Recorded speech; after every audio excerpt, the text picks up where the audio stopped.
most people, if not all of us, want something different. But we just don't know what that looks like. And that, so I say, I'm just putting something else out there. So I'm putting a new perspective out there. And to go along with that is, I think I mentioned this before, maybe to you, but when I was at Common Ground Fair, I met Eli Berry from Washington, Maine, and he was a farmer and used to be on the MAGFA, executive council. And he said, when you're on the ocean, you need 3 points of reference. If you just have 2 points of reference, you're not going anywhere. You go back and forth. And that just seems like how our country goes. You get a Republican, you get a Democrat, you get a Republican, and it just keeps shifting back and forth. So they're not going anywhere. Where are we going? Where are we going as a society? Where are we going as a state? Where are we going as a country? There's no direction.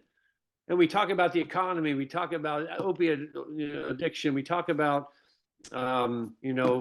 climate change. Where are we going? I don't see we're going in any specific direction.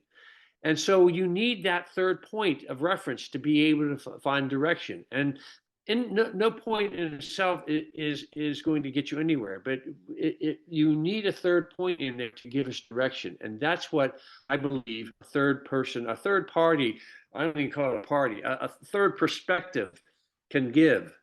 And I think that's what people find attractive about what I'm doing. It's not really about me at all. It's about a different way. It's about a message, and everybody gets the message that we need to do something different, but we just don't know how to do that. And so that's and for me, it's going to be a steep learning curve. I mean, to implement what I want to do is going to take years, but I'd like to start to see where it goes. I'd like to start that process and have a direction to go in. And that comes back to children and their future. Everything we do should be seen through that lens. If it's not good for the children in the future, we shouldn't be doing it.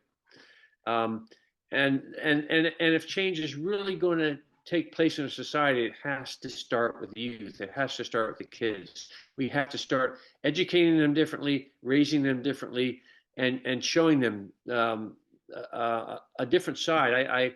I say, I've often said during this campaign that I'm embarrassed by the world that the children are coming into, that we've created. And because kids nowadays, they don't know how it was 50 years ago, when I think there was much more community and much less divisiveness. People didn't lose friends and family over their political views. There was no extreme right and extreme left that we have today. It just didn't happen. There may have been some places, but I didn't see it. And so that's why we need to start with children, and we need to make them the priority, and their future their priority.